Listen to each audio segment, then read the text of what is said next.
ጤና ይስጥልን እንደሙላችኋል። ከኢትዮጵያ ቴሌቪዥን የአራት ማዕዘን ዜና ወጃችን ጀመረ።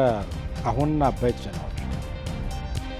የአዲስ አበባ ከተማ አስተዳደር ሰኔ 16 በመስቀል አደባባይ የተካሄደው የምስጋናና የድጋፍ ሰልፍ ላይ በደረሰው የቦምብ ጥቃት የተጎዱ ዜጎች ለመደገፍ 10 ሚሊዮን ብር መደበ። በኦሮሚያ ክልል ምስራቅና ምዕራብ ጉጂ ዞኖችና በደቡብ ክልል ጌዲዮ ዞን የተከሰተው ግጭት በአጭር ጊዜ መፍትሄ እንዳያገኝ የተለያዩ ምክንያቶች ቢኖሩም የአመራር ቁርጠኝነት ችግር ዋነኛው መሆኑ ግን ተጠቆመ። በቱርክ የተካሄደውን ፕሬዝዳንታዊ ምርጫ ሬሴፕ ታይብ ኤርዶጋን 52 ከመቶ ድምፅ በማግኘት አሸነፉ።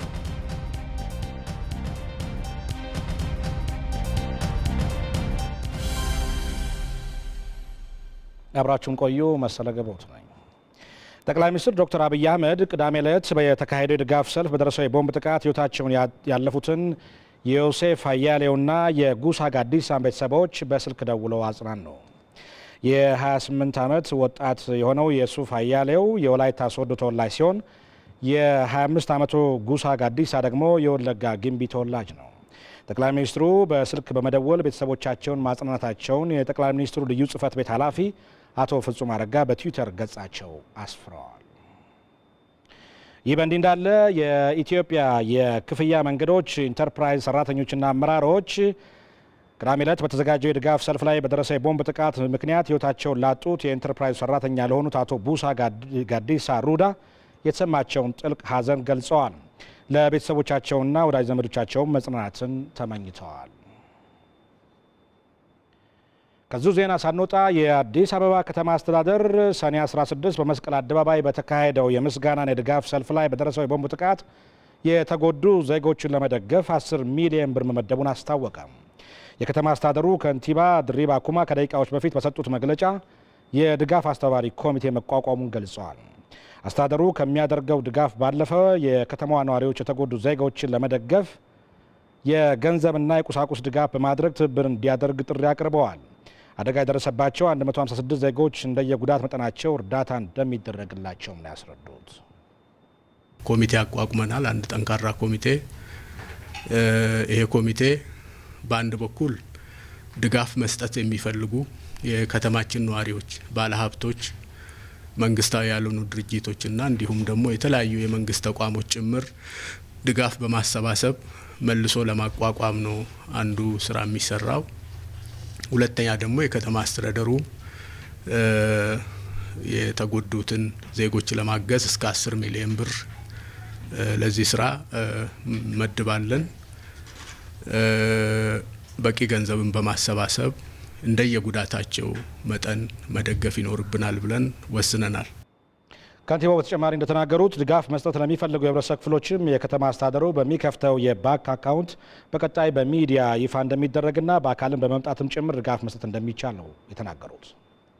መንግስት፣ አዲስ አበባ አስተዳደር እንዲሁም ደግሞ ከፌዴራልም የሚደግፉ ተቋሞች ካሉ እነሱን አሰባስበን የአንድ ወቅት ድጋፍ ብቻ ሳይሆን ዘላቂ የሆነ የማቋቋም ከጉዳቱ መጠን ተነስተን የማቋቋም ስራ ነው እንሰራለን ብለን አስበን የጀመርነው።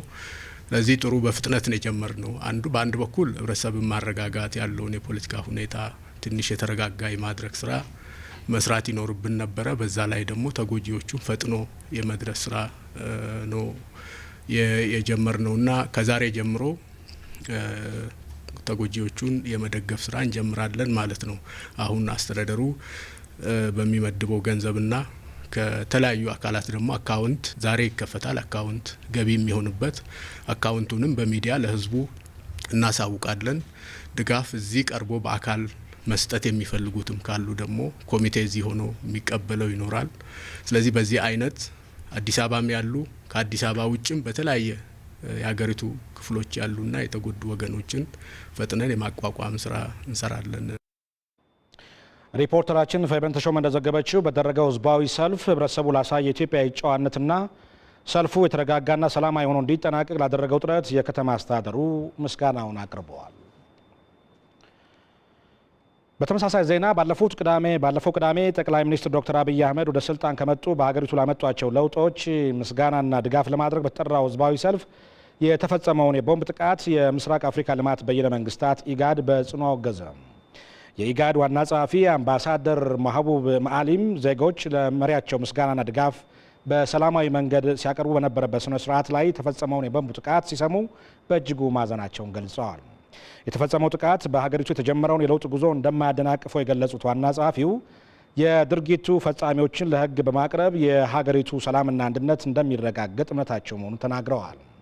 የኢትዮጵያ ሕዝብና መንግስት በአንድነት በዲሞክራሲና በልማት የቀጠናውና የሀገሪቱ ሞዴል እንዲሆን ምኞቴ ነው ብለዋል። አምባሳደር ማህቡብ መአሊም የአደጋው ተጎጂዎች በፍጥነት እንዲያገግሙ በመመኘት ለጠቅላይ ሚኒስትር ዶክተር አብይ አህመድ ለተጎጂዎችና ለመላው የኢትዮጵያ ሕዝብ መጽናናትን ተመኝተዋል። በተመሳሳይ የሴቶችና ህጻናት ጉዳይ ሚኒስቴር፣ የብሔራዊ ምርጫ ቦርድ ጽህፈት ቤት፣ የሜድሮክ ቴክኖሎጂ ግሩፕ ኩባንያ አመራሮችና ሰራተኞች፣ የኢትዮጵያ ሲቪል አቪዬሽን ባለስልጣን የአስተዳደር አባላትና ሰራተኞች፣ የታላቁ የኢትዮጵያ ህዳሴ ግድብ አመራሮችና ሰራተኞችን በመስቀል አደባባይ በነበረው ህዝባዊ ሰልፍ ላይ የተፈጸመውን ጥቃት በማውገዝ ለተጎጂዎች መጽናናትን ተመኝተዋል። በተመሳሳይ ዜና ሰኔ 16 ቀን በአዲስ አበባ ከተማ ለጠቅላይ ሚኒስትር የድጋፍ ሰልፍ በወጡ ዜጎች ላይ የደረሰውን ጉዳት እንደሚያወግዙ የአማራ ክልል የሃይማኖት ተቋማት ምክር ቤት ገለጸ። በአደጋው ህይወታቸውን ላጡ ወገኖችና ቤተሰቦቻቸውም መጽናናትን ተመኝተዋል።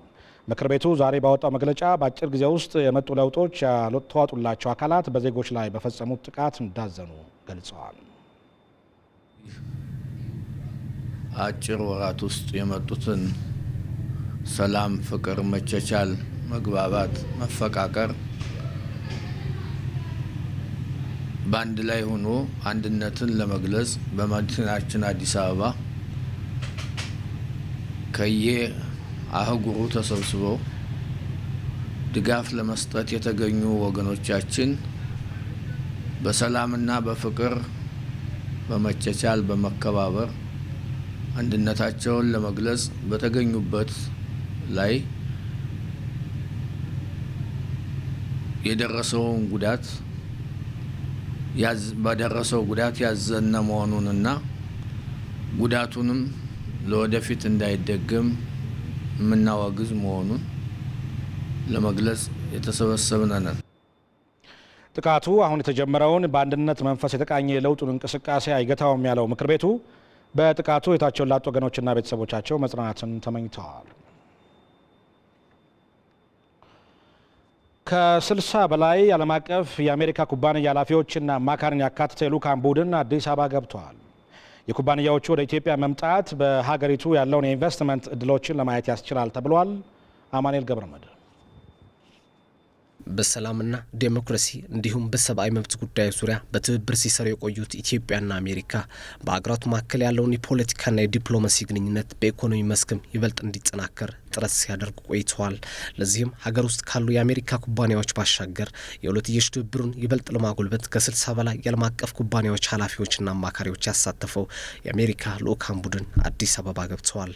በአሜሪካ የንግድ ምክትል ሚኒስትር ጊልበርት ካፕላን የተመራው ልዑኩ ጀነራል ሞተርስ፣ አይቢኤም እና አፕስ የተሰኙ ኩባንያዎች አካተዋል። ምክትል ሚኒስትሩ ጊልበርት ካፕላን ከኢፌዴሪ የውጭ ጉዳይ ሚኒስትር ዶክተር ወርቅነህ ገበየሁ ጋር በነበራቸው ቆይታ የሁለቱም ሀገራት የኢኮኖሚ ትብብር በሚጠናከርበት ሁኔታ መምከራቸውን ነው ውይይቱን የተከታተሉት የሚኒስቴሩ ቃል አቀባይ አቶ መለስ አለም የተናገሩት። በኢትዮጵያና አሜሪካ መካከል ያለው የፖለቲካና ዲፕሎማሲ ግንኙነት በኢኮኖሚ መታገዝ መቻል አለበት። በሀገሮች መካከል የሚካሄድ የፖለቲካ ግንኙነት በጣም ዘላቂ የሚሆነው አገሮቹን ተጠቃሚ የሚያደርግ ህዝቦቻቸውን ተጠቃሚ የሚያደርግ የኢኮኖሚ ግንኙነት ሲፈጥርና ሲያስገኝ ነው። ስለዚህ የአሜሪካ ካምፓኒዎች ኢትዮጵያ ውስጥ ያለውን የኢንቨስትመንት እድል እንዲጠቀሙ ተጋብዘዋል። ምክትል ሚኒስትር ካፕላን በመንግስታቸው በኩል ኩባንያዎቻቸው ኢትዮጵያ ውስጥ መጥተው እንዲሰሩ ፍላጎት እንዳለ፣ በስራ ሂደት የሚያጋጥማቸውንም እንቅፋቶች በጋራ ለመፍታት ፍላጎት እንዳላቸው ገልጸዋል። የኢትዮጵያ ህዝቦችን የመልማት፣ የመለወጥ፣ የማደግ እና ድህነትን ታሪክ የማድረግ ፍላጎት ለመደገፍ ፍላጎት እንዳላቸው ገልጸዋል። ልዑኩን የመሩት ምክትል ሚኒስትር ጊልበርት ካፕላን በበኩላቸው ሁለቱም ሀገራት ጠንካራ የንግድ ግንኙነት መጀመራቸው አስታውሰው በርካታ የአሜሪካ ኩባንያዎች በኢትዮጵያ መዋለ ንዋያቸውን የማፍሰስ ፍላጎት እንዳላቸው ተናግረዋል። ከውጭ ጉዳይ ሚኒስትሩ ጋር በሶስት ዋና ነጥቦች ላይ መክረናል። አንደኛው የአሜሪካ ኩባንያዎች በኢትዮጵያ መዋለ ንዋያቸውን በሚያፈሱበት ሁኔታ ነው። ሁለተኛው ሁለቱም ሀገራት የጀመሩትን የንግድ ግንኙነት ይበልጥ ለማጠናከር የመግባቢያ ስምምነት መፈራረም እንዳለብን ሲሆን ሌላኛው ደግሞ በሚኖረን ትብብር የሚገጥሙንን ችግሮች በጋራ ከመቅረፍ አንጻር ነው። እነዚህን ስራዎች በትብብር ከሰራን በርካታ የአሜሪካ ኩባንያዎች ወደ ኢትዮጵያ የመምጣት ፍላጎት አላቸው። የአሁኑ ጉብኝትም በሀገሪቱ ያሉ እድሎችን ለማየት ትልቅ አስተዋጽኦ አለው ብዬ አምናለሁ። የልዑካን ቡድን አባላት በቆይታቸው ከተለያዩ የሀገሪቱ የስራ ኃላፊዎች የሚነጋገሩ ሲሆን የተለያዩ ተቋማትም ይጎበኛሉ ተብሎ ይጠበቃል። የተወካዮች ምክር ቤት የሕግና ፍትህ ጉዳዮች ቋሚ ኮሚቴ የምህረት አሰጣጥና አፈጻጸም ስነ ስርዓት ረቂቅ አዋጅ ላይ ህዝባዊ ውይይት አካሄደ። ጠቅላይ አቃቤ ሕግ አቶ ብርሃኑ ጸጋዬ ውይይቱ ሕጉን ለተላለፉ አካላት ምህረት የሚሰጥበትን ሁኔታ ከሕገ መንግስቱ ጋር በማጣጣም መደንገግ በማስፈለጉ መሆኑን ገልጸዋል። ረቂቅ አዋጁ 4 ክፍሎችና 16 አንቀጾች ያሉ ሲሆን የአዋጁን ተፈጻሚነት ወሰን የምህረት ቦርድ ስለማቋቋሙ ተካተውበታል። ከተሳታፊዎች ጥያቄና አስተያየቶች የተነሱ ሲሆን በሙስናና በሽብር ጉዳዮች የታሰሩ ሰዎችን የማጣራት ስራ እንዲሰራ፣ በዘመቻ የታሰሩ ተጠርጣሪዎችን በማጣራት እንዲፈቱና ምህረቱ ለሁሉም ተፈጻሚ ቢሆን የሚሉም ይገኙበታል። ዘገባው የህዝብ ተወካዮች ምክር ቤት ነው። በኦሮሚያ ክልል ምስራቅና ምዕራብ ጉጂ ዞኖችና በደቡብ ክልል ጌዲዮ ዞን የተከሰተው ግጭት በአጭር ጊዜ መፍትሄ እንዲያገኝ የተለያዩ ምክንያቶች ቢኖሩትም የአመራር ቁርጠኝነት ችግር ዋነኛው መሆኑ ግን ተጠቆመ። ከሁለቱ ክልል ከ800 ሺህ በላይ ዜጎች ተፈናቅለዋል። ለችግሩ ምላሽ ለመስጠት ያለመ የምክክር መድረክ በዲላ ተካሂዷል። ሚካኤል ገዙ ከወራት በፊት በእነዚህ አዋሳኝ አካባቢዎች በተፈጠረው ግጭት በርካቶች ተፈናቅለዋል። በኦሮሚያ ክልል ምስራቅና ምዕራብ ጉጂ ዞን 178 ሺህ ዜጎች፣ በደቡብ ክልል ጌዲኦ ዞን 642 ሺህ ዜጎች ሕይወትን በጊዜያዊ መጠለያ ውስጥ ለመምራት ተገደዋል። እነዚህ ተፈናቃዮች ወደ መደበኛ ሕይወታቸው ተመልሰው የተረጋጋ ሕይወት መምራት ይናፍቃሉ። ዛሬ ግን እኛ እዚች ቦታ ብቻ መቀመጥ ወሳኝና ወሳኝ አይደለም። ምክንያቱም እኛ ያፈራነውም ሀብት ጓሯችን ነው ያለ ያለማነው ቡና እንሰት እስካሁን በማሳችን ውስጥ እየተጨፈጨፈ ነው ያለው። ስለዚህ እያንዳንዳችን መንግስት ከጎናችን ቆሞ ወዳለንበት ስፍራ ተመልሰን ልጆቻችንን እንድንታደግ እንድታደርጉ መንግስት ከለወታ አንሳነቲ ወልዶና ማንን ካን ሰቦ ነው ለኖ ጤንዶና ተመለ ዳፋኖ ከንዶና ተበለ ነው መንግስት ሲያሰና ማፍተኖ ጣሰና ባጣንገነቲ ነው ካጋንቲቶ እንዶና አንሳነኒ እኛ የምንፈልገው አሁን ከዚህ ቀደምም እኛ ጓሯችንን ነው በልተን የምናድረው። መንግስት ከጎናችን ቆሞ እያለ ወደ ቤታችን ተመልሰን እኛ የራሳችንን እንድንበላ ነው የምንፈልገው። ለችግሩ መፍትሄ ለመስጠትም የፌዴራልና የክልል ስራ ኃላፊዎች በዲላ ተገናኝተው መክረዋል። ከዚህ ቀደም እርቀ ሰላም ወርዶ ተግባራዊ ያልሆነበት ምክንያትን መለየትና ዘላቂ መፍትሄ ማፈላለግ ደግሞ ዋነኛው ጉዳይ ነበር። በውይይቱ በተለይም በየደረጃው ያሉ የአንዳንድ አመራሮች የቁርጠኝነት ችግር መኖር ግጭቱ በአጭር ጊዜ መፍትሄ እንዳያገኝ አድርጎታልም ተብሏል። መሰራት ያለባቸው የህዝብ ግንኙነት ስራዎች የህዝብን አንድነት ማረጋገጥ የሚችሉ ስራዎች በቁጥጥር ስላላመጡ በድጋሚ የተፈጠረ ነገር እንደሆነ ገምግመናል። ስለዚህ በመጀመሪያ ደረጃ ለእያንዳንዱ ቀበሌ ከወረዳ የሚመደብ ኃላፊነት የሚወስድ አመራር አለ። ስለዚህ የአመራር እና የቀበሌ መዋቅር ተጠያቂ የሚሆኑበትን ስራ አስቀምጠናል። አሁን ባስቀመጥነው አግባብ መሰረት ማስተካከል ካልተቻለ በመጀመሪያ ደረጃ የቀበሌ አመራርና ቀበሌን የሚደግፍ የወረዳ አመራር ላይ እርምጃ እንወስዳለን። ቀጥሎ ጉዳዩ መቆም የማይችል ከሆነ የወረዳ አመራርና ወረዳውን የሚደግፍ የዞን አመራር ላይ እርምጃ እንወስዳለን። ከዛ አልፎ ከሄደ የዞን አመራር ተጠያቂ የሚሆንበት ስርዓት እየፈጠርን እንሄዳለንና በዚህ ደረጃ ተግባባንበት ነው የምንኖረው። እያንዳንዱ ተግባሮቻችን በተጠያቂነት ላይ የተመሰረተ መሆን መቻል አለበት። ህዝብ እየሞተ ቤት እየተቃጠለ ንብረት እየወደመ በምንም አይነት መንገድ ኃላፊነት የማይሰማው አካል አመራር ሆኖ ሊቀጥል አይችልም። ተጠያቂነት መኖር አለበት። ከአመራር ብቻ መነሳት ሳይሆን በህግም ጭምር የሚጠየቅበት ለሰዎች ሞት ተጨማሪ ጊዜ ሰጥቷልና የሚጠየቅበት ስርዓት ፈጥረን መሄድ አለብን ብለን በዛ ደረጃ አጠናክረን የምንሄድ ነው የሚሆነው። ዛሬ ደግሞ ሁለቱ ክልል አመራር መጥተዋል፣ ከደቡብም ከኦሮሚያም። በዚህ መሰረት የዞን አመራር በተለይ ወሳኝ የሆኑት በዚህ ጸጥታ ስራ ዙሪያ የሚሰሩት የዞን አመራሮችና በዚህ ግጭት ዙሪያ እዚያ ቀውስ ውስጥ ያሉት ወረዳዎች እዚህ እንዲገኙ ተደርጎ ውይይት እያደረግነዋል ነው። በዋናነት ውይይቱ ያተኮረው ምንድነው? ችግሩን እንዴት እንፈታለን ነው። ችግር ውስጥ ነን። በርካታ ህዝብ ተፈናቅሏል። በዚህ ግጭት በርካታ ህይወት ጠፍቷል፣ ንብረት ወድሟል። ለዚህ ሀዘናችንን እየገለጽን ይህን ችግር እንዴት መፍታት አለብን ለዘላቂነት የሚለው ነገር ነው። እዚህ ላይም እንዳያችሁት ስንወያይ የአመራር ጥያቄ የአመራር ችግር ነው። በአጠቃላይ በትክክል ስላልመራ ነው እና ይሄ የኛ ችግር ነው። የኛ ችግር መሆኑን ወስደን ባበላሸነው ልክ ማስተካከል አለብን።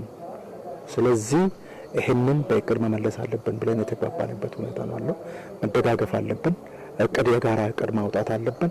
ያ የጋራ እቅድ እስከ ቀበሌ መውረድ አለበትና ይሄንን የህዝብ ለህዝብ ግንኙነት መስራት አለብን። አንድ ይሄ ነው። ሁለቱ ዞኖች አዋሳኝ አካባቢዎች አሁንም ቢሆን ሰብአዊ ቀውሶች አሉ። አልፎ አልፎ በሰው ህይወትና ንብረት ላይ ጉዳቶች ይደርሳሉ። ታዲያ ቀጠናውን ሰላማዊ ለማድረግ የጸጥታ መዋቅሩን ማጠናከርና የህዝብ ለህዝብ ግንኙነቱ ይበልጥ እንዲጠናከር ማድረግ ይገባልም ተብሏል። ከዚህ ባሻገርም የህግ የበላይነትን ለማስከበር በሰው ህይወትና ንብረት ላይ ጉዳት ያደረሱ ተጠያቂ ማድረግም በውይይቱ ተነስቷል። የህግ በላይነት ማስከበር ስራ ነው መስራት አለብን። ይሄንን በእኛ ዞን በኩል የተጀማመሩ ነገሮች አሉ። እስካሁን አንድ በዞን ደረጃ መንቀሳቀስ መርማሪ ቡድን አዘጋጅተን እስከ 59 ሰዎች ተይዟል። ከዛ ውስጥ መረጃ እና ማስረጃ ተገኝቶባቸው ለፍርድ አሁን ወደ ፍርድ ቤት የተደረጉ አሉ። ሌሎችም ደግሞ እንደዛው ማስረጃ እየተፈለገባቸው ናቸው። ሌሎችን ቀጥላል ማለት ነው። እንግዲህ ከጸጥታ አካላት ጋር ተያይዞ ቅንጅታዊ ስራ እንዲሰሩ ነው። ከዚህ በፊትም ቅንጅታዊ ስራ ሲሰሩ ነበር። አሁንም ተመልሶ እቅዳቸውን አይቶ አፕዴት አድርገው እንዲሰሩ ነው ያስቀመጡት። በየደረጃው የህግ ማስከበር ስራዎች መሰራት ነበረባቸው። በወቅቱ ለሰዎች መፈናቀል፣ ለሰው ህይወት መጥፋትና ለንብረት መውደም መንስኤ የሆኑ አካላት አሉ። እነዚህን አካላት የተጠያቂ ማድረግ ጉዳዮች በሚፈልገው ደረጃ ለመሰራታቸው እንደ አንድ ጉድለት ገምግመናል። በዚህ ሂደት ላይ ደግሞ በተለይ መሪ ተዋናይ ሆነው የሚጠቀሱ ሰዎች በሁለቱም በኩል አሉ። ስለዚህ እነዚህ አካላትም አስፈላጊው መረጃ ተደራጅተው ተጠያቂ የሚሆኑበት ሁኔታ ተፈጥሮ እንዲጠየቁ በሁለቱም ዞኖች ለሚገኙ ተፈናቃዮች ዘላቂ መፍትሄ ከማፈላለግ ባሻገር በጊዜያዊነት የሚደረጉ ሰብአዊ ድጋፎች በቂ ባለመሆናቸው የፌዴራልና የየክልሎቹ መንግስታትም በመቀናጀት አስፈላጊውን ድጋፍ ለማሟላት ይሰራሉ። በዚህ ጉዳይ ላይ ተጨማሪ መረጃ ላይ ደርሰን ሪፖርተራችን ሚካኤል ገዙ በቀጥታ መስመራችን ላይ ይገኛል። እንደመዋልክ ሚካኤል፣ እንግዲህ በዜናው እንድትከታተል ነው ተፈናቃዮቹ ያሉበት ሁኔታ አንተም እየተከታተልክ ነውና እንደው የታዘብከው እስኪ አሁን የሚገኙበት ሁኔታ እስኪ በዝርዝር ንገረን። አመሰግናለሁ መሰለ። እንግዲህ ያው በዜናችን ላይም ለመዳሰስ እንደሞከርኩት በዚህ በምዕራብ ጉጂ ዞንና በምስራቅ ጉጂ ዞን እንደዚሁም ደግሞ በጌዲዮ አዋሳኝ አካባቢዎች ተዘዋውሬ ለመመልከት ሞክረናል። በዚህም እንግዲህ በጌዲዮ ዞን ይርጋ ጨፌ የሚባል ለምዕራብ ጉጂ ዞን አዋሳኝ ወረዳ አለችና በዚህ ወረዳ ውስጥ በሚገኝ አንድ የተፈናቃዮች መጠለያ ማዕከል ውስጥ ተገኝተን ነበርና ይህ ማዕከል ሀሩ የሚባል ማዕከል ነው። በዚህ ማዕከል ውስጥ ወደ 28 ሺህ የሚሆኑ ተፈናቃዮች ናቸው የሚገኙት። እንግዲህ እነዚህ ተፈናቃዮች በተለያየ መልኩ ራሳቸውን ለማቆየት በውጭም ያላቸውን ገንዘብም ይዘው አልመጡምና የተለያዩ ሰዎች ድጋፎች እያደረጉላቸው ከመንግስት ከሚደረገው ባሻገር የተለያዩ አካባቢ ሰዎችም የማቋቸው ሰዎችም ድጋፍ እያደረጉላቸው ነው እየኖሩ ያሉት። እንግዲህ በዋነኛነት እዚህ ጋር መመልከት የምንችለው እኛ ከተመለከትነው አንጻር የተለያዩ ወዳጅ ዘመዶቻቸው ያስጠለሏቸው ተፈናቃዮች አሉ በዛ አካባቢ። ነገር ግን ለወራት ይሄ ግጭት ለወራት የቆየ በመሆኑ እነዚህ ያስጠለሏቸው ሰዎች እነዚህ ሰዎች መመገብ አይችሉም። የሚያገኟቸው ገቢ ወይም ደግሞ ከእርሻ የሚያገኟቸው ገቢ የራሳቸውን ቤተሰብና ራሳቸውን ለማስተዳደር ነው የሚሆነውና ረጅም ጊዜ ሲሆንባቸው ወደ መጠለያ እየላኳቸው ነው። ስለዚህ በቀጣይ ይህ አሃዝ ዘላቂ የሆነ መፍትሄ ካልተሰጠው ይህ አሃዝ ሊጨምር የሚችልበት ሁኔታ ነው ያለው ብሎ መመልከት ይቻላል። ከዚህ ባሻገርም ደግሞ ህፃናት አሉ። ህፃናቶቹ ያረፉበት ቦታ አንደኛ በየትምህርት ቤቶቹ ነው። ከዚህ ባሻገርም ደግሞ ለመጠለያ ተብሎ ባልተሰሩ ለተለያዩ አገልግሎት ተብሎ በተሰሩ አዳራሾች ውስጥ ነውና እነዚህ አዳራሾች ቅዝቃዜ ያላቸው ለህፃናቶቹ ከህፃናቶቹ የመከላከል አቅም አንጻር ምቹ አይደሉምና በዚህ ምክንያትም ለበሽታ የሚደረጉበትን ሁኔታ መመልከት ችለናልና በዋነኛነት ከጊዜያዊ መፍትሄው ባሻገር እንግዲህ ዘላቂ የሆኑ መፍትሄዎችን በተቀመጠው ልክ የክልሎቹ መንግስታት መስራት ከቻሉ መስራት ቢችሉ የተሻለ ነገር ማምጣት ይችላል ብዬ አስባለሁ። ከዚህ ባሻገር ይሄን ማድረግ ካልተቻለ ችግሩ እየሰፋ ሊሄድ የሚችልበት ሁኔታ ነው። እንግዲህ ከዚህ ባሻገር በዋነኛነት በመድረኩ ከተነሱ ነገሮች ወደ መድረኩ ስመለስ የባህላዊ መዋቅሮችን ማጠናከር በተለይም እንግዲህ ኢትዮጵያ ውስጥ እንደሚታወቀው ጎሳዎች ወይም ደግሞ በየአካባቢው የሚተዳደሩበት ባህላዊ ስርዓቶች አሉትና የጌዲዮም የራሱ የሆነ የገዳ አባገዳዎች አሉት።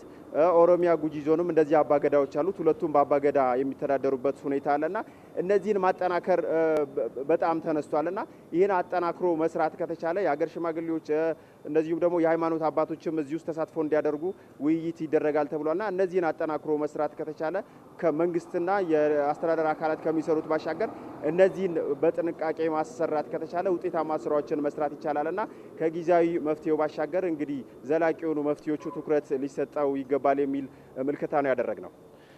ጥሩ። አሁን አንዳንድ ነገሮች ነግረናል፣ ግን አሁን ለተፈናቃዮች የታሰበ ነገር አለ ወይ?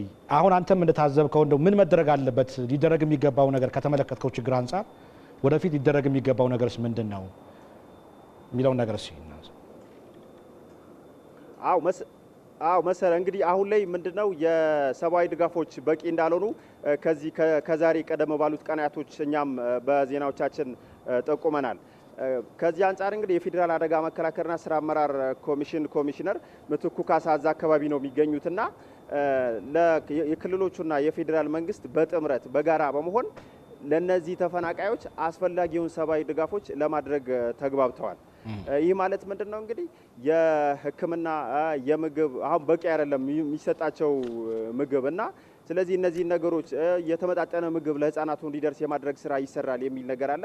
ከዚህ ባሻገር እንግዲህ ቅድምም በዜናው ላይ የስራ ኃላፊዎቹ ለመግለጽ እንደሞከሩት አስተዳደራዊ መዋቅሮችን ማጠናከርና ለችግሩ መንስኤ የሆኑ የአመራር ክፍተቶችን አሟልቶ ተጠያቂነት ባለው መንገድ መሄድ ያስፈልጋል የሚል ሀሳብ ነው የተሰነዘረው። በአጠቃላይ አመሰግናለሁ ሚካኤል ለሰጠው ማብራሪያ።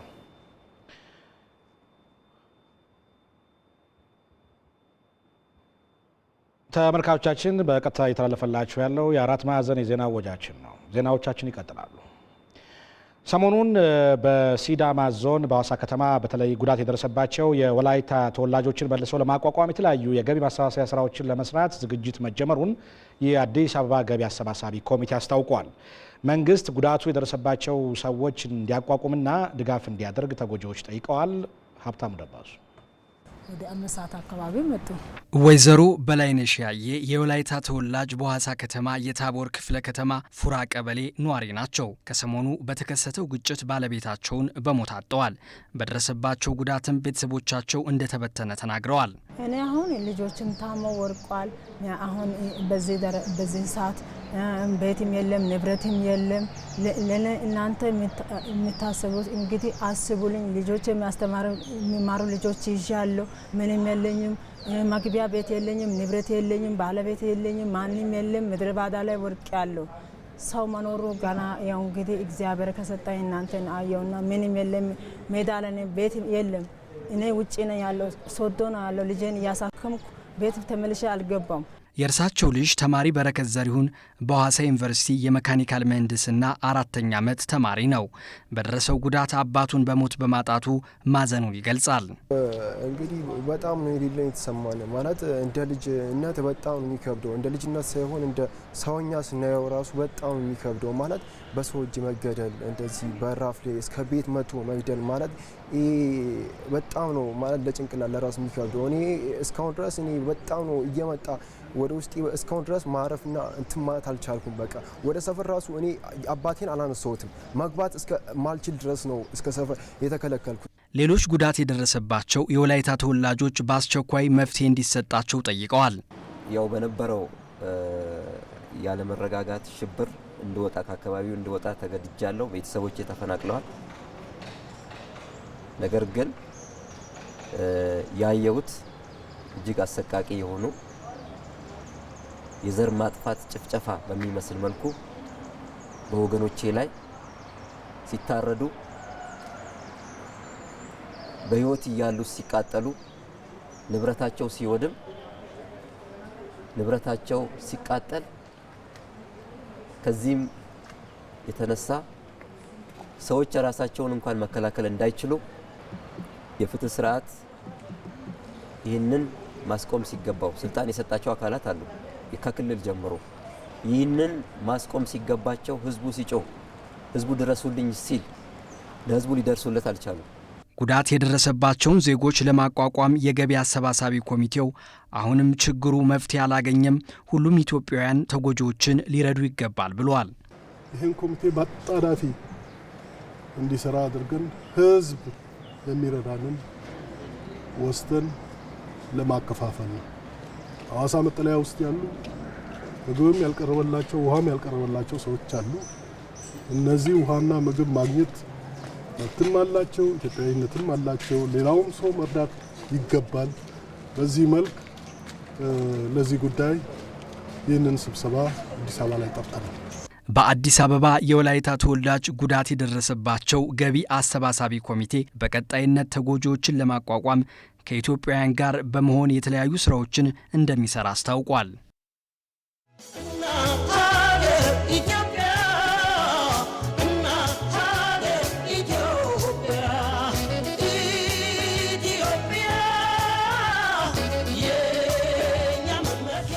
የዛሬው የፍቅርና የምስጋና ቀን መድረስ ከሚገባን ማማ የሚያደርሰን የመጀመሪያው ጡብ መቀመጡን ያሳያል። እንዳንራመድ ጠፍሮ የያዘንን ጥላቻና ቂም በፍቅር ከበጣጠስን ወደሚገባን የእድገት ማማ መውጣት እንደማይሳነን ላበስራችሁም ጭምር ነው። ኢትዮጵያ ወደ ቀድሞ ገናናነቷ እንደምትመለስ ቅንጣት ታህል ጥርጣሬ አይኖራችሁ።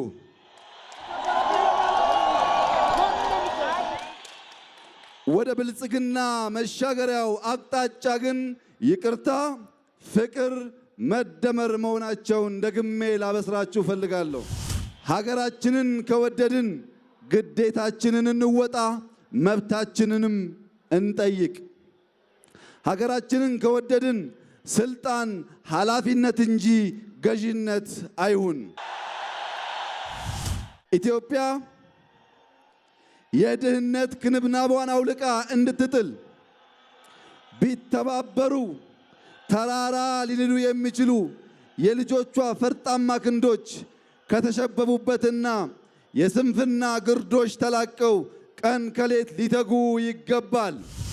እያንዳንዷን ደቂቃ እያንዳንዷን ሰዓት በታማኝነትና በፍቅር ከሌብነት ጸርተን ከዘር ጸርተን ፍትህና ዲሞክራሲን በሚያመጣ አቅጣጫ በፍጹም ትሁት ልብ እንደምናገለግላችሁ ላረጋግጥላችሁ እወዳለሁ።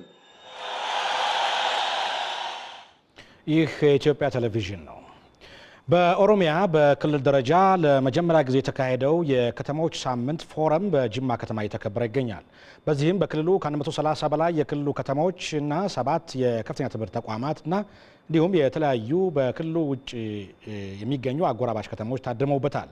ዛሬ ከተካሄደው የመክፈቻ ስነ ስርዓት ላይ የፌዴራልና የክልሉ ከፍተኛ አመራሮች ተገኝተዋል። በዚህ ጉዳይ ላይ ተጨማሪ መረጃ ሊያደርሰን ሪፖርተራችን መለሰ አምዴ በቀጥታ የስልክ መስመር ላይ ይገኛል። እንደምን ዋልክ መለሰ? ይሰማል? መለስ ይሰማል? ጥሩ። እሺ ከሰማኸኝ ዛሬ እንግዲህ የመክፈቻው ስነ ስርዓት ተካሂዷልና ምን ይመስል ነበር የመክፈቻው ስነ ስርዓቱ? እንደው በመክፈቻ ስነ ስርዓቱ ላይስ ምን ተባለ የሚለው እንጀምር። አመሰግናለሁ መሰለ። እንደሚታወቀው የጅማ ከተማ በሀገሪቱ ከሚገኙ ጥንታዊ ከተሞች መካከል አንዷ ነች። ከ188 ዓመት በላይ ያስቆጠረች ከተማ ናት። በከተማ መተዳደር ከጀመረችም ከ70 ዓመት በላይ አስቆጥራለች ከተማዋ። ይሁን እንጂ ከተማዋ ታሪካዊ እንደመሆኗ መጠን የሚፈለገውን እድገት ማምጣት አልቻለችም። ይሁን እንጂ ከቅርብ ዓመታት ወዲህ እያሳየች ያለችው የልማት እድገት ከተማዋ ለሌሎች የኦሮሚያ ክልልና ለሀገሪቱ ከተሞች እንደ ምሳሌ ሊሆን ይችላል ተብሎ ለመጀመሪያ ጊዜ በኦሮሚያ ክልል የከተሞች የፎረም ሳምንት እየተካሄደ ይገኛል። በዚህም በክልሉ ከ664 በላይ ከተሞች ተመልምለው 130 የሚሆኑ የክልሉ ከተሞች በዚህ ፎረም ላይ ታድመዋል። ከነዚህ መካከል ደግሞ ሀያዎቹ በዞን ከተማ አስተዳደር ስር የሚገኙ ሲሆን 8 ዋና ዋና በክልሉ የሚገኙ ከተሞች እንዲሁም ደግሞ 11 በመካከለኛ ደረጃ የሚገኙ ከተሞች በዚህ ፎረም ላይ ታድመዋል። ከዚህም ባሻገር ደግሞ 8 የከፍተኛ ተቋማት በዚህ ፎረም ታድመዋል። ከዚህም በዘለለ ከክልሉ ውጭ አጎራባች የሆኑ ከተሞች በዚህ የክልል የፎረም ሳምንት የከተማ የፎረም ሳምንት ላይ ታድመዋል። ከነዚህ መካከል ደግሞ ጋምቤላ፣ አሶሳ፣ ወልቂጤና ዳውሮ ወረዳ እንዲሁም ደግሞ ኮንታ ልዩ ወረዳ በዚህ ፎረም ተሳታፊ ሆነዋል። የተለያዩ አመራሮችና የባለድርሻ አካላት የክልሉና የፌዴራሉ ባለድርሻ አካላት በዚህ መክፈቻ ስነ ስርዓት ላይ ተገኝተዋል። የመክፈቻ ስነ ስርዓቱም በጅማ ዩኒቨርሲቲ ስታዲየም የተካሄደው። በዚህም ከ15,000 በላይ የከተማዋ ነዋሪዎችና ከክልሉ የተውጣጡ የህብረተሰብ ክፍሎች በዚህ መክፈቻ ስነ ስርዓት ላይ ታድመዋል።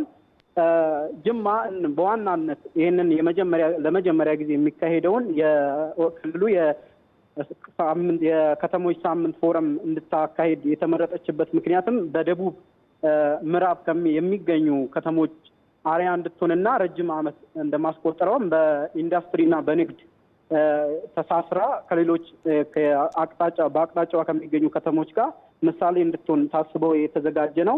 እንግዲህ የዚህ በክልል ደረጃ የተዘጋጀው ፎረም ዋና ዓላማው በክልሉ የሚገኙ ከተሞች ልምድ እንዲለዋወጡ ማድረግና የተሻለ ውጤትና እድገት ላስመዘገቡ ከተሞች እውቅናና ሽልማት ለመስጠት ነው። እንዲሁም ደግሞ በፌዴራል ደረጃ የሚዘጋጀውን የከተሞች የፎረም ሳምንት ከተሞችን ማብቃት በዛ እንዲሳተፉ የክልሉን ከተሞች ለማብቃት የታቀደ ነው። እንዲሁም ደግሞ ከተሞችን በትስስር እንዲያድጉ እና በከተሞች ውስጥ የሚገኘውን የመልካም አስተዳደር ችግሮችን ለመፍታትና በከተሞች መካከል ጥሩ ፉክክር እንዲኖርና እድገታቸውም ለነዋሪዎቹ ምቹ እንዲሆን ታስቦ የተዘጋጀ ነው። እንግዲህ በዚህ የመክፈቻ ስነ ስርዓት ላይ የፌዴራል የከተማ ልማትና የቤቶች ሚኒስተር አቶ ጃንጥራራ አባይን ጨምሮ የክልሉ ምክትል ርዕሰ መስተዳደር ወይዘሮ ጣይባ ሀሰን እንዲሁም ደግሞ በምክትል ርዕሰ መስተዳደር ማዕረግ የኦሮሚያ ክልል የቤቶችና ከተማ ልማት ቢሮ ኃላፊው ዶክተር ግርማ አመንቴ ተገኝቷል።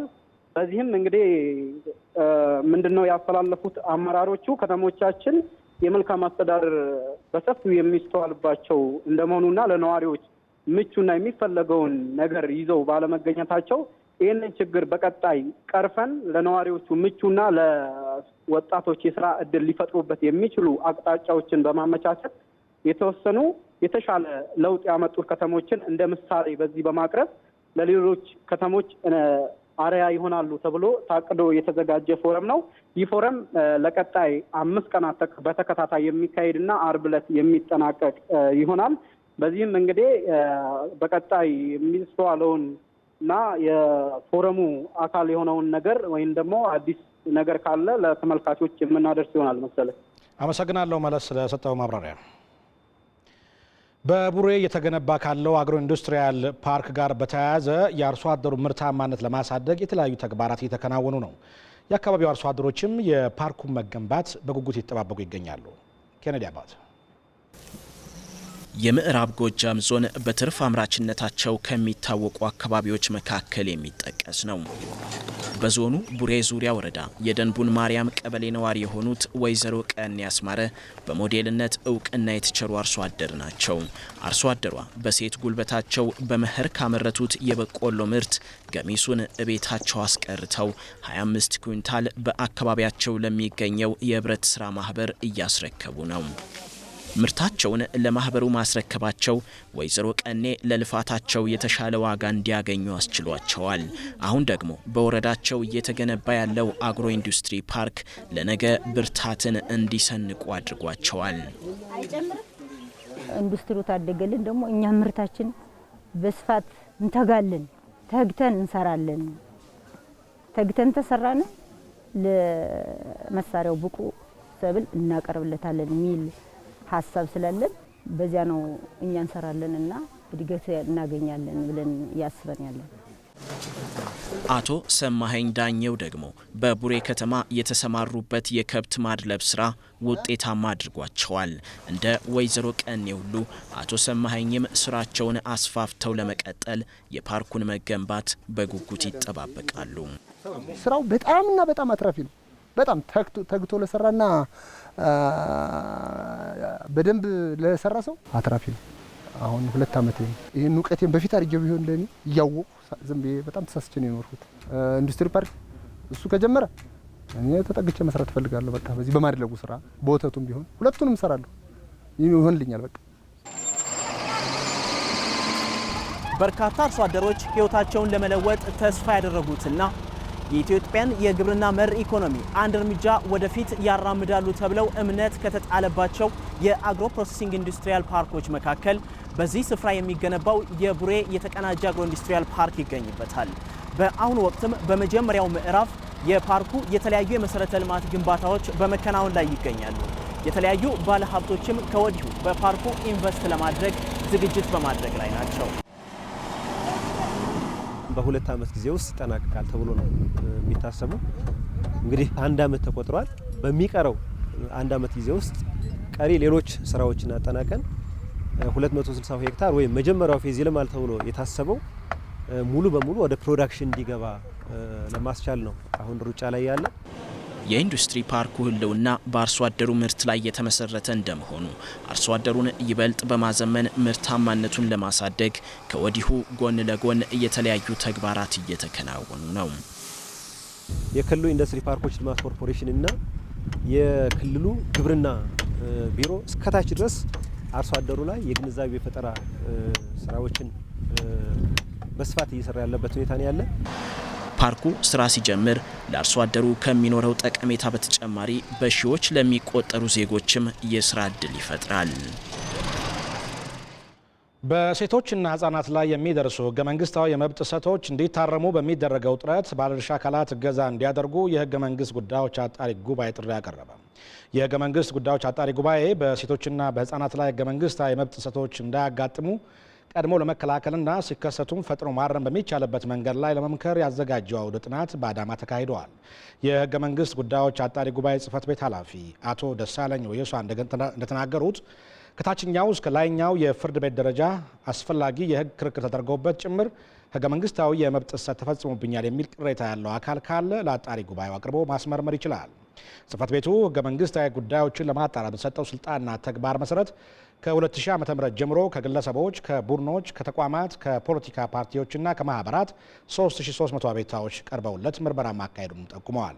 ከቀረቡለት አቤቱታዎች መካከል 55ቱ የህገ መንግስት ትርጉም የሚያስፈልጋቸው ሆኖ ስለተገኙ ለመጨረሻ ውሳኔ ለፌዴሬሽን ምክር ቤት እንዲተላለፉ መደረጉን አቶ ደሳለኝ ተናግረዋል። ዘገባው የኢትዮጵያ ዜና አገልግሎት ነው። ሶፊያ የተባለች ሮቦት 67 በመቶ ፕሮግራም የተደረገችው በኢትዮጵያን ባለሙያዎች ነው። ሮቦቷ እስካሁን ከተሰሩት ሮቦቶች ለየት የሚያደርጋት የመግባባት አቅሟና የፊቷ ገጽታም ሆነ የተሰራችበት ቁስ በእጅጉ የተሻለና ወደ ሰው የቀረበ መሆኑ ነው። ሮቦቶች በአሁኑ ወቅት የሰው ልጆችን ተግባር ተክተው ስራዎችን ማከናወን እንደጀመሩም እየተሰማ ነው። በኢትዮጵያም ይህን ዘርፍ ለማስፋፋት በርካታ ስራዎች ተጀምረዋል። በቅርቡ በግብጽ ቆይታ የነበራት ሶፊያ የተባለችው ሮቦት በቅርቡ ኢትዮጵያ እንደምትመጣም ታውቋል።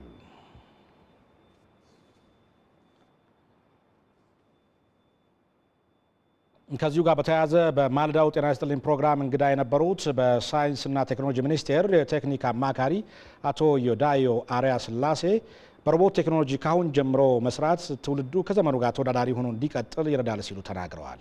አስተያየታቸውን ተካትለን እንመለስ። አስቀድሞ መሳተፍ ዛሬ 20 10 40 ዓመት በኋላ ኮምፒቲቲቭ እንድንሆን ይረዳናል። ለዚህ ጥሩ ምሳሌ የሚሆነው የኢትዮጵያ አየር መንገድ በ1950ዎቹ ከአየር መንገድ ካርጎ ወርዶ በቅሎ ላይ ነበር የሚጫነው። ቀጥታ ፕሌኑ ድረስ በቅሎ ሄዶ ማለት ነው። ለኛ ለኢትዮጵያ በ1950ዎቹ የራሱ አየር መንገድ ማለት አሁን ስፔስ ሮኬት እንደማምጠቅ እንደማለት ነው። ያለ ጊዜያቸው ሄዱ ይባል ነበር ማለት ነው።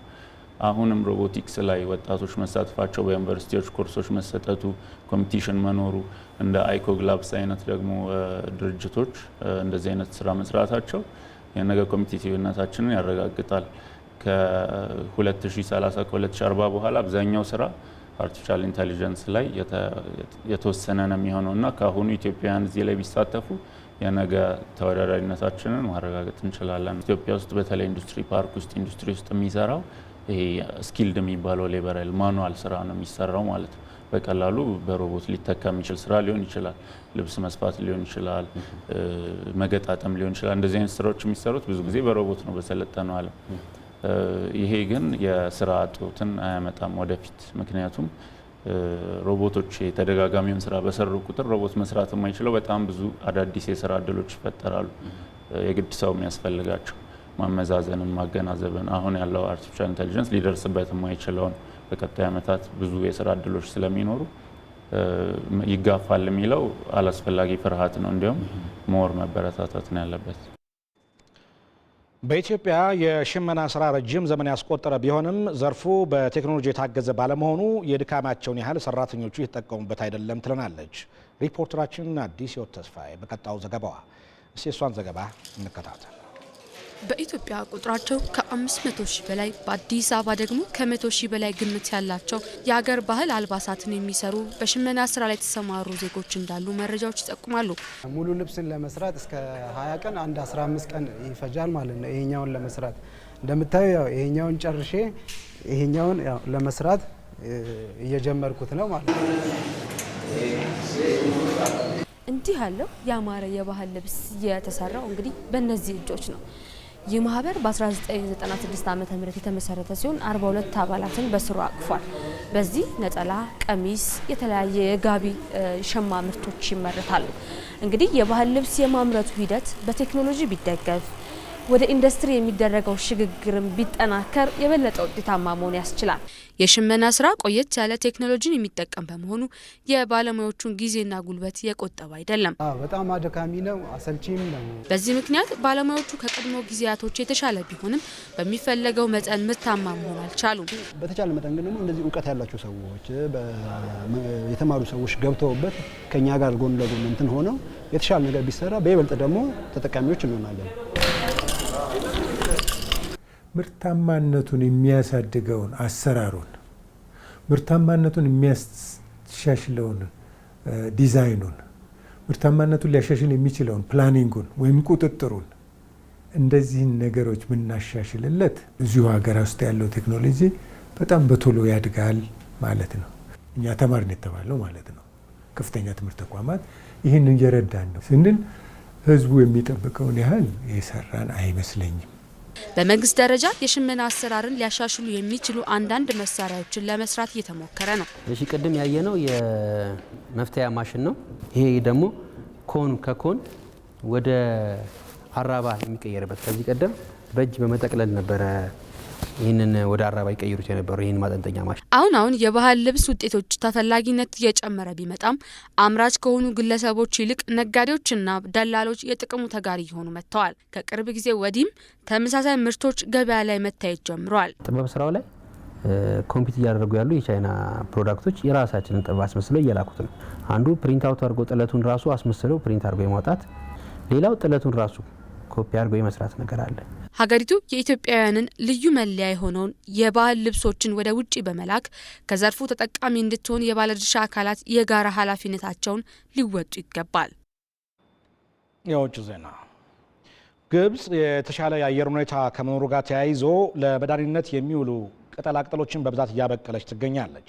የሀገሪቱ መንግስትም ለመድኃኒትነት የሚውሉ ቅጠላቅጠሎችን ምርት ለኢንዱስትሪዎች ለማገዝ ማቀዱን አስታውቀዋል። መቅደስ ጥላሁን የሲጂቲኤን ዘገባ ታቀርበዋለች። መዛግብት እንደሚያሳዩት በጥንታዊቷ ግብጽ ባህላዊ የመድኃኒት ቅመማ ከጥንት ጀምሮ ሲከወን የኖረ የግብጽ ታሪክ አንድ አካል ነው። በሀገሪቱ 700 የተለያዩ ለመድኃኒትነት የሚያገለግሉ ቅጠላቅጠሎች ተመዝግበው ይገኛሉ። 700ዎቹ በሀገር አቀፍ ደረጃ በይፋ ይመዝገቡ እንጂ ከ2000 በላይ የተለያየ አይነት መዓዛማና ለመድኃኒትነት የሚያገለግሉ ቅጠላቅጠሎችም በሀገሪቱ ይገኛሉ። ይሁንና የተለያየ አይነት ምርቶችን ለማምረት በአሁኑ ወቅት በስፋት አገልግሎት ላይ እየዋሉ የሚገኙት ግን ከ30 አይበልጡም። በግብጽ የመዓዛማ እጽዋትና ለመድኃኒትነት የሚያገለግሉ ቅጠላቅጠሎች ላይ ምርምር የሚያደርጉት ፕሮፌሰር ሰዓድ ጋበር እንደሚሉት እነዚህ መዓዛማ ቅጠላቅጠሎችና ቅመማ ቅመሞች ዘርፈ ብዙ ጠቀሜታዎች አሏቸው። እነዚህ ቅጠላቅጠሎች ለሰዎች ብቻ ሳይሆን ለእንስሳትም በአጠቃላይ ለፕላኔታችን ብዙ ጠቀሜታዎች አሏቸው። ለስነ ምግብ ኢንዱስትሪው ጣዕም ናቸው። አንዳንዶቹ ቅጠላቅጠሎች በተፈጥሯዊ መንገድ ውሃ ለማጣራት ልንጠቀምባቸው እንችላለን። መልካም መዓዛ ያላቸው ሽቶዎች፣ ቀለማት እንዲሁም የምግብ ማጣፈጫዎች መስራት ይቻላል። ይህ ነው ብለን ዘርዝረን የማንጨርሰው በርካታ ጥቅሞች ናቸው ያሉት። ግብጽ ከምታመርታቸው መዓዛማና ለመድኃኒትነት የሚያገለግሉ እጽዋቶች አብዛኛውን ለውጭ ገበያ ታቀርባለች። በየዓመቱም እስከ 40 ሚሊዮን የአሜሪካን ዶላር ገቢ በእነዚህ እጽዋት ማግኘት ችላለች። የዘርፉ ባለሙያዎች እንደሚሉትም እነዚህ እጽዋት ከዚህ የተሻለ ትርፋማ ማድረግ ይቻላል። ግብጽም ከሰብል ምርቷ ከምታገኘው የተሻለ ገቢ ከነዚህ እጽዋት ልታገኝ ትችላለች። ከነዚህ እጽዋት የሚገኘውን ምርትና ገቢ ለማሳደግ እነዚህ እጽዋት ብቻ የሚበቅሉበት ክልል ተዘጋጅቷል። ቴክኖሎጂ ዘርፉን ሊያግዘው ይገባል። በተለይም ከማሳ የተሰበሰበው ምርት እሴት ጨምሮ ወደ ገበያ በማውጣት ረገድ ሊሰራበት ይገባል። የሀገሪቱ መንግስትም ለመድኃኒትነት የሚውሉ ቅጠላቅጠሎችንና መዓዛማ እጽዋትን በኢንዱስትሪ ለማገዝ የሚያስችሉ እቅዶችን ማዘጋጀቱን አስታውቋል። በቱርክ የተካሄደውን ፕሬዝዳንታዊ ምርጫ ሬሴፕ ጣይብ ኤርዶጋን 53 ከመቶ ድምፅ በማግኘት በድጋሚ ማሸነፋቸውን የሀገሪቱ ጠቅላይ የምርጫ ምክር ቤት አስታወቀ። ኤርዶጋን በቱርክ የተካሄደው ፕሬዝዳንታዊና የፓርላማ ምርጫ ውጤት ይፋ ከሆነ በኋላ ያለፈውን ትተን ለቱርክ ህዝቦች ታላቅነት እንስራ ሲሉ ለተፎካካሪዎቻቸው ጥሪ አቅርበዋል። ሰለሞን ገዳ የቱርክ ጠቅላይ የምርጫ ምክር ቤት ፕሬዝዳንት ሰኢድ ጁቬኒ ከአጠቃላዩ ድምፅ 99 ከመቶ መቆጠሩን በአንካራ ከተማ በሰጡት መግለጫ አመልክተዋል። በዚህም ሬሴፕ ጣይብ ኤርዶጋን አሸናፊ የሚያደርጋቸውን ድምፅ ማግኘታቸውን አስታውቀዋል። ከተሰጠው ድምፅ ውስጥ 99.2 ከመቶ ቆጥረናል። በቆጠራ ላይ ያለው ድምፅ በምርጫው አጠቃላይ ውጤት ላይ ለውጥ አያመጣም። በዚህ መሰረት ኤርዶጋን አብላጫውን ድምፅ አግኝተው አሸናፊ ሆነዋል።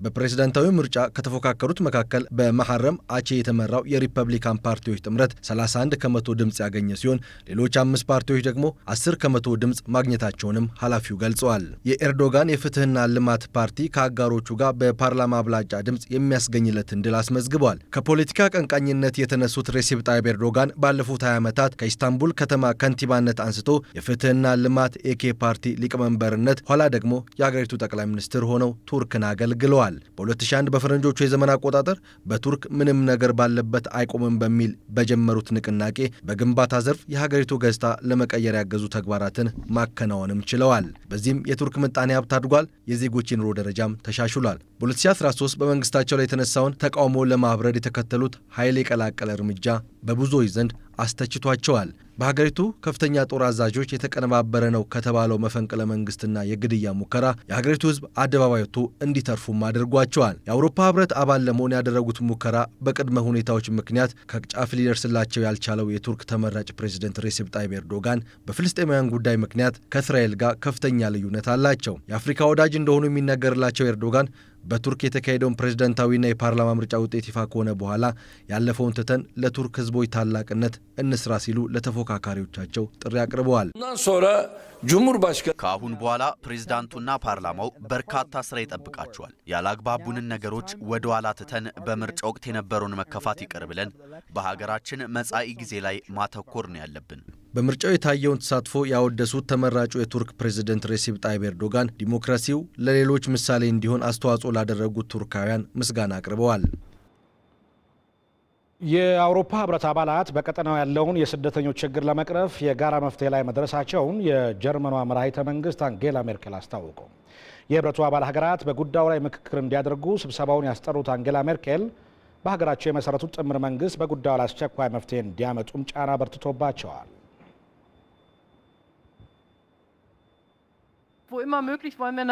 እኛ እንዲሆን የምንሻው ለችግሩ አውሮፓዊ መፍትሄ እንዲያገኝ ነው።